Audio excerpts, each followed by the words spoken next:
အခုပြောမှာနောက်တစ်ခုက revision unit 1 revision ပြန်မယ် unit 1ကို revision လုပ်မယ်တဲ့အဲ့ဆိုတဲ့အခါကျတော့ reading circle the word that does not belong in each row ဒီ row တော့မပါတဲ့စကားလုံးတွေဝိုင်းပြီးမယ်တဲ့ blue ရှိမယ်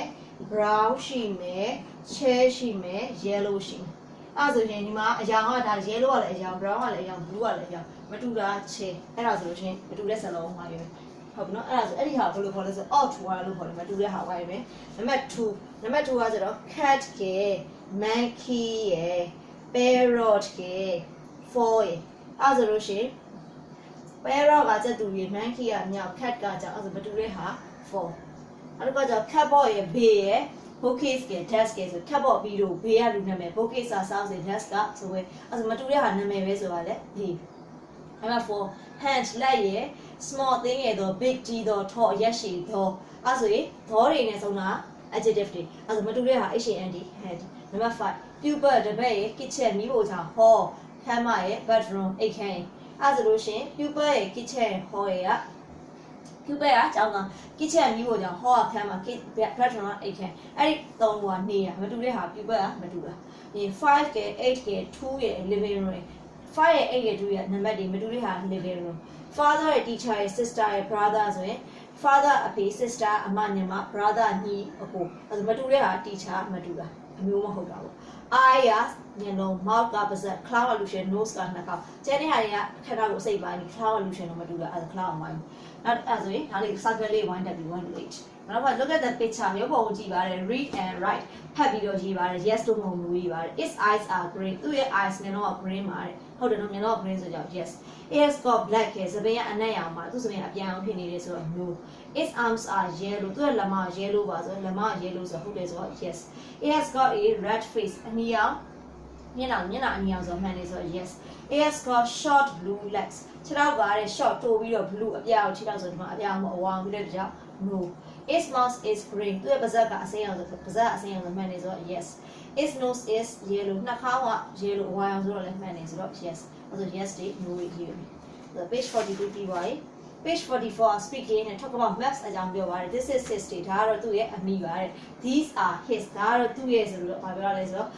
ပြောချင်တဲ့ဟာပြောရတယ် these are his ears လား these are his mouth လား these are his nose လားလို့မျိုးပြောချင်တာပြောလို့ရတယ်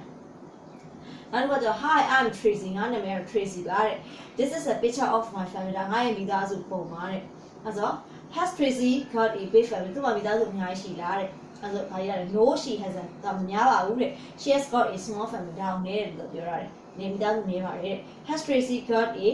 Tracy got any sister သူ့မှာ sister ရှိတာဆိုဒီမှာကောင်လေးတွေပဲရှိကြအောင် no မရှိ no she hasn't got မရှိဆိုဘယ်လိုပြောလဲဆိုတော့ no ပေါ်မှာ she hasn't no she hasn't number 3ကကျ has Tracy got any brothers ရှိတာပုံထဲမှာ brothers ဒီမှာရှိရကြ number 3ကကျရှိရဆိုတော့ yes she has Tracy so yes she has number 4 what color hair has Tracy that ဟော Tracy ရဲ့အဖေရဲ့စပင်းဘာအရောင်လဲဒီမှာ Tracy ရဲ့အဖေရဲ့စပင်းအနက်ရောင်အဲဆို Tracy's that has got black hair အဲ Tracy ရဲ့အဖေလို့ပြောခြင်း TRACY Tracy apostrophe that ကရှိရဆိုဘာဖြစ်လဲဆိုတော့ has got အနက်ရောင်ဆိုလို့ရှိရင် BLACK black HAIR Tracy's that has got black hair number 5ကကြတော့ဘာလဲဆို has Tracy's grandfather got white hair ရှိလားတဲ့ Tracy ရဲ့အဖေအဖေအောင်ရှိလားဆိုရှိရဆိုတော့ yes has နဲ့မြင် yes နဲ့မြင် Tracy ရဲ့ grandfather ဆိုတော့ he ပေါ့ he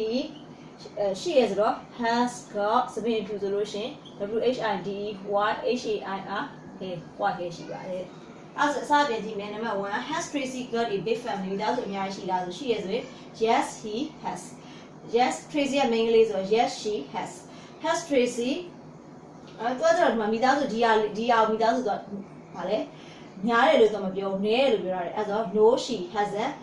she has got a small family မိသားစုနည်းတယ် has Tracy got any sister ရှိလားဆိုပုံတော့ sister ကပါတယ်ကြောင့် no she hasn't မရှိပါဘူးတဲ့ has Tracy got any brothers brother ညီကိုမောင်ညီအကိုတွေရှိလားဆိုတော့ yes she has သူမှရှိပါတယ် has what color hair has Tracy that got Tracy ရဲ့ပြပါဘယ်လိုစပင်းရောင်ရှိလဲ Tracy that has got Tracy ရဲ့ပြပါရှိတယ်ဆို black hair has Tracy grandfather got white hair ရှိလားတဲ့ရှိရဆိုလို့ရှိရင် yes he has Yes, he has got white hair. Also, number page 44 ဟာရပြီထင်တာပဲเนาะ page 45မှာ reading နဲ့ဖတ်ပါတဲ့ read and strike out the round ကိုမှားတဲ့ဟာတွေချစ်ချပေးပါတဲ့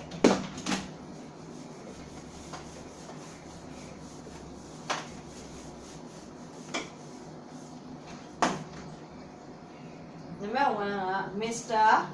Lee is a teacher လို့ပြော Mr. Lee ကဆရာတက်လို့ပြောခြင်း Mr. Lee is a teacher အဖြေမှန်က is ကအဖြေမှန်ဆိုတော့မှားတဲ့အချစ်ချပေးပါဆိုတော့ဘာကိုချစ်ချလဲဆိုတော့ R ကိုချစ်ချပေးရNumber 2 she is မြင်ဆောင် are a girl သူမ main လေးတယောက်ဖြစ်တယ်ဆိုရင်အဖြေက she is a girl အဲ့ဒါမှားတဲ့ဟာ R ကိုချစ်ချပေး Number 3 he ရဲ့ဒီမှာ is ပေးရတယ် are ပေးရတယ် a parrot လို့ပြောရတယ်သူက parrot တကောင်မှာဆိုရင် he is a parrot ဆိုတော့သူ parrot ကောင် R ကိုချစ်ချ Number 4 they တဲ့ဒီမှာပေးရတယ် is ပေးရတယ် are ပေးရတယ် boys ဆိုတယ်သူတို့ယောက်ျားလေးတွေဆိုတော့အဖြေကthey are boys အဲ့ဒါ is ကိုချစ်ချ Number 5က they ပေးရတယ် is မြင်ဆောင် are friends လို့ပြောရတယ်သူတို့တငယ်ချင်းတွေဖြစ်တယ်လို့ပြောခြင်း they are friends အဲ့ဒါ is ကိုချစ်ချအဲ့ဒါ Mr. Lee is a teacher she is a girl he is a parrot they are boys they are friends အဲ့လိုပြောရမယ်နောက်တစ်ခါကျတော့နောက်တစ်ခုအနေနဲ့ read ဖတ်ပါတဲ့ take the correct answer ကိုဘာလို့ပါလဲချက်ပေးပါ Hello what is your name what is your name လို့ပြောတဲ့ကြောင့် what is your name နင့်ရဲ့နာမည်ပါလေနင့်ရဲ့နာမည်ပါလဲဆို your name ဆိုရင် your နေရာပါထည့်ရတယ်ဆို my ထည့်ပေးရတယ်အဲ့တော့ my name is Pax အဲ့တော့သူပြရတာ I am a Pax I am a parrot ပြရတယ် my name Pax ပြတာ his name is Pax ဆိုအဖြေမှန်က my name is Pax ဆိုတဲ့နေရာပါပါလေအမှန်လေးချက်ပြလိုက်အောင်နောက်တစ်ခု what is it what is it ဆိုတာဘာကြီးလဲWHAD what ISAID what is it ဘာကြီးလဲ ISID is အဖြစ်ဖြစ် ID is ISA it is a ဒါကတော့စာအုပ်စင်မှာဆိုဘယ်လိုပြောလဲ it is a bookcase it is a bookcase ဆိုရတာနောက်ဆုံးမှာအမှန်လေးချက်ပြီးနောက်ဆုံးတစ်ခုက where are the armchairs လက်ထင်ကလက်ထိုင်နေရပါမှာလေ where are the armchairs ဆိုတော့ where အများ are there CHAIRS armchair အများဆိုတဲ့အတွက်ကြောင့် armchair မှာပါထည့်လေ they ထည့် they are ဘာတွေလဲဆိုတော့ where ကဘာမှလဲဆိုတော့ where ဆိုဘာမှလဲလို့ပြောကြမှာလေ living room နဲ့ again they are in the living room they are in the living room သူတို့ကတော့ပဲလေ again နဲ့ပါပါတဲ့အဲ့ဆိုလို့ရှိရင် lesson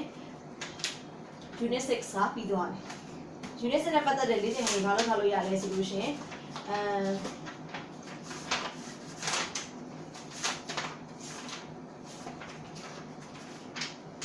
page 37မှာ thick cross ခုနကလုပ်ပြီးလို့ရတယ်ပြင် page 41မှာ draw your family မိသားစုပုံဆွဲပေးရမယ်ပြီးအောက်ကစာကြောင်းလေးကြောင်းလေးယူမယ်ပြင် odd မတူတဲ့ဟာလေးတွေကိုတစ်လုံးထုတ်ရေးဝိုင်းပေးမယ်ပြင် yes no ဖြေပေးမယ်